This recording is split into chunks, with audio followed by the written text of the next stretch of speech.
Good morning, everybody, and sorry, I'm going to be speaking in English, so if you need to put your headphones on, please do.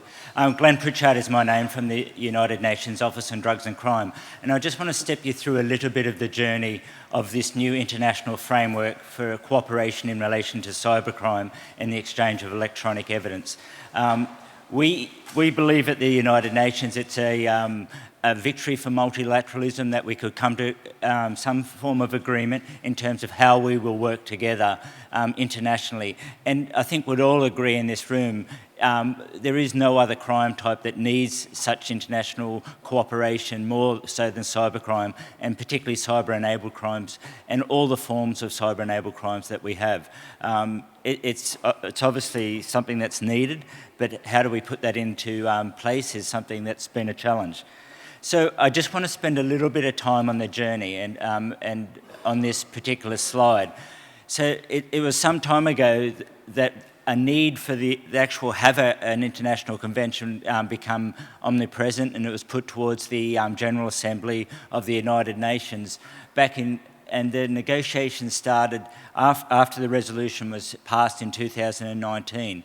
So they had 8 sessions that went over 3 years, 8 two-week sessions where they negotiated this. There was 155 different member states, over 90 different multi-stakeholders, including tech companies, NGOs, etc., involved in this negotiation. They were able to come up with an adoption of a convention after all of that discussion. And when we have discussions in multilateral sectors, we have to come to a consensus. It's a consensus-based organisation, the United Nations, so sometimes we don't get exactly what's needed. So that's something that we need to... There was always compromise involved, but at the end we believe we have a very solid instrument for future use in relation to international cooperation. It opened for signature in October 2025 in Vietnam, and it's commonly known as the Hanoi Convention, colloquially. At this stage, we've had 76 signatures, so 76 countries and regional organisations, including the European Union, have signed the convention. And then, so far, we have 3 countries that have moved towards ratification. For this instrument to enter into force, we need 40 countries to ratify the convention. So you can see that it's still a journey before this treaty becomes into action. After that stage, there'll be what we call a conference of the state parties will be formed that will provide the oversight and governance of the way that the treaty is administered and implemented.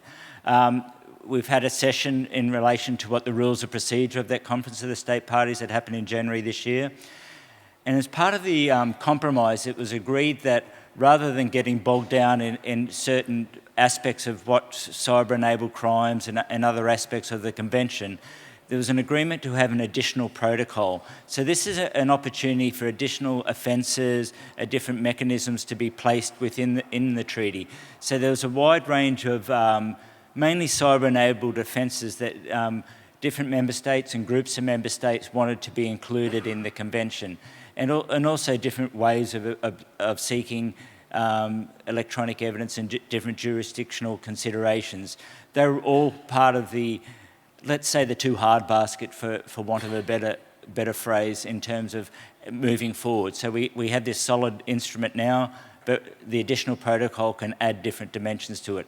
So we have 2 sets of negotiations arranged for that, starting in January next year, a 2-week session, and a further 2-week session in January 2028.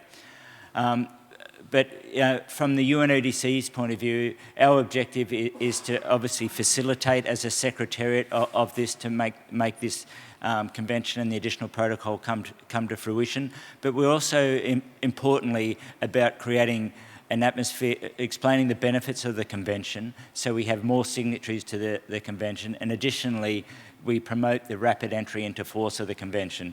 Until we get the 40 countries that ratify the convention, it's really just a piece of paper. It's really just this book, and it's a nice read, and it's a solid instrument, but we need to get it into action, and that's part of our work going forward. And I'll explain a little bit more about that coming forward.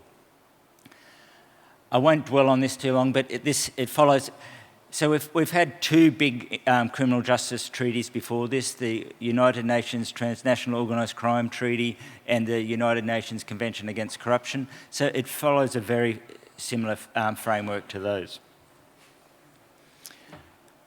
You'll see that I mentioned before about the criminalisation. So it's criminalised all of the cyber-dependent type of crimes, the normal, the ransomware, the hacking, all of those offences that typically you would expect to be criminalised. The issue about, you'll see that 6 different cyber-enabled offences have been criminalised as well. So this is where the issue is, do we, how broad do we go in terms of cyber-enabled offences? I think we all recognise in this room that nearly most types of crime involve some digital footprint, involve some sort of cyber component these days. And that might have been different 20 years ago when these other conventions were first drawn up. But now there is a real true need for cyber-enabled offences to be covered in. So you see the likes of forgery, fraud, theft, money laundering, all of these things are now considered in there. And particularly there's some new ones in relation to the grooming is something that's a little bit new in there, and the non-consensual dissemination of intimate images. That was something that was the first time we've seen in an international treaty. So it has some really important tools in relation to the sharing of electronic evidence. First of all, it calls on member states who are signatories to the convention or who have ratified the convention to be able to have the systems to store, acquire and transit different types of data transit and intercept data. So this relates to, at a domestic level, the country should arrange this at a domestic level for any offence. So this is quite, we think, important, that it doesn't matter, it doesn't have to be a cyber-enabled offence, or it doesn't have to be a cyber-dependent offence. It can be any offence that is criminalised within that country. And the difference in terms of international cooperation, it has to be a serious offence. So that's any offence that has a maximum penalty of 4 years or more, or is criminalised because of this treaty or any of the other criminal justice treaties that I mentioned before. So any offence that carries a maximum penalty of 4 years or more, you could use these provisions to acquire and share electronic evidence with other countries across the world. So often we think this is a cybercrime convention, but this can be used for any offence. It can be used for rape, murder, theft, anything that has a 4-year penalty and you need electronic evidence from it. You can use this as the basis to share that evidence if you need to. In terms of international cooperation, it'll have a range of features that I think you'll find that's typical in other criminal justice treaties, particularly the 24/7 network, that in terms of the exchange of information in real time, extradition, mutual legal assistance, asset recovery, joint investigations. So these are all, I would say, is quite typical that you'll find in criminal justice treaties, but once again, it's brought to the cybercrime domain. It also sees the importance in 2 different aspects. Firstly, in relation to technical assistance. It recognises that a chain is as strong as its weakest link.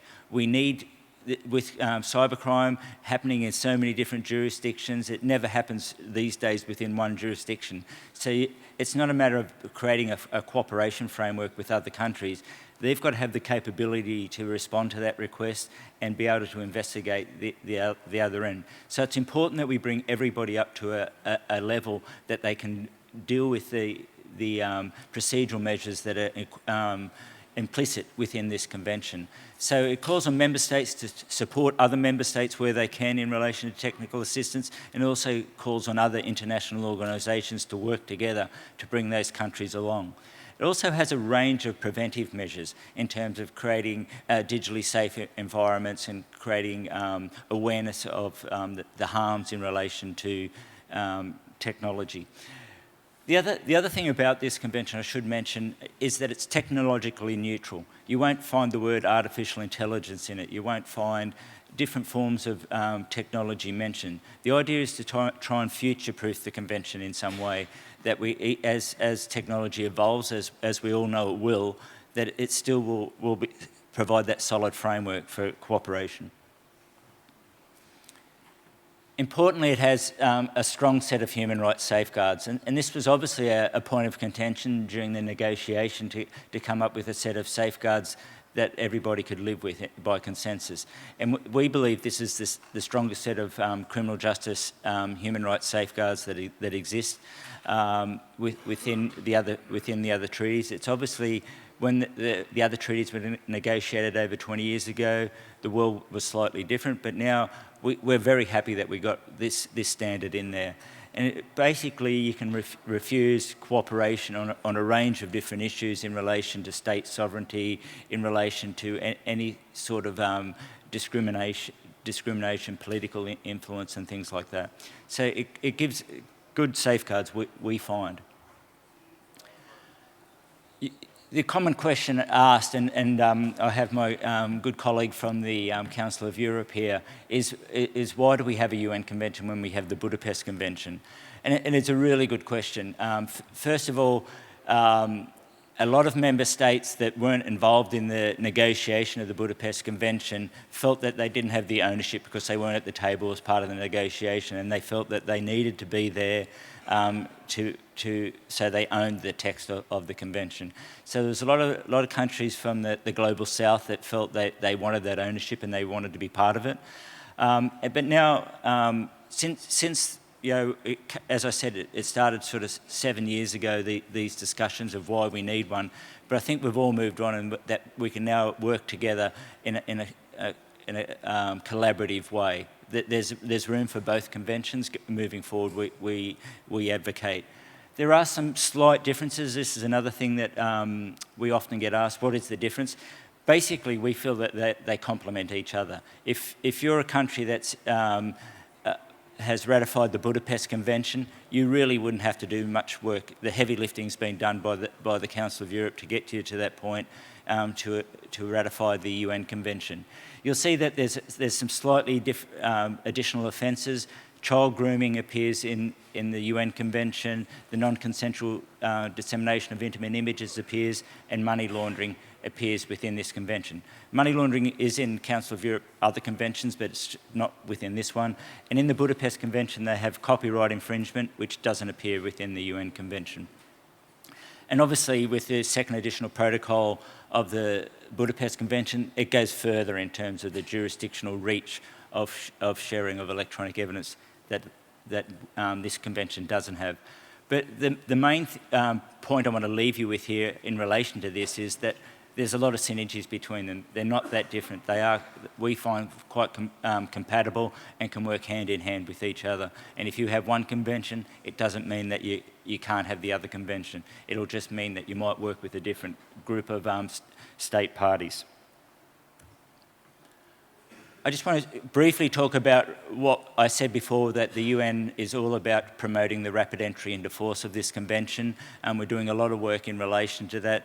So many countries in Europe have got the wherewithal and the capability and institutional strength to go away, modify their legal frameworks to comply with the articles of the UN Convention. Other countries will need some support. So we have a process where we can support the UNODC, and we'll do this. We intend to do this in partnership with other international organisations, including Interpol, World Bank, Council of Europe, Interparliamentary Union. We want to work hand in hand with those other organisations to do this. It's not the UNODC's role along, but we want to make sure that the system happens fast. So we have what we call a pre-ratification compendium. You can find all this online. If you want to use it. The compendium also explains in very simple language the articles of the convention, and it talks about how the UNODC can also support member states in this ratification process. And lastly, we have a technical assistance program providing global training in relation to cybercrime across the world. We have teams that are based in all these locations you see on the screen here in Latin America, Africa, in Qatar, Southeast Asia, and also in Ukraine. And they're working, supporting efforts to build capability and capacity within those countries to be able to implement, ultimately, the UN Convention against Cybercrime. So we have, and they're all experts, they're all former law enforcement or prosecutors that are working there and advisors. Our headquarters is based in Vienna, but most of our people are based in the field and are very field-facing in their implementation. But I really want to thank you for this opportunity today. It's great to be able to present what we're doing in the United Nations in relation to cybercrime. I'm available throughout the day, so if anybody wants to discuss in any further length about the convention or what the UNODC is doing in relation to it, very, very open to take any questions during the day, and thank you once again for your time.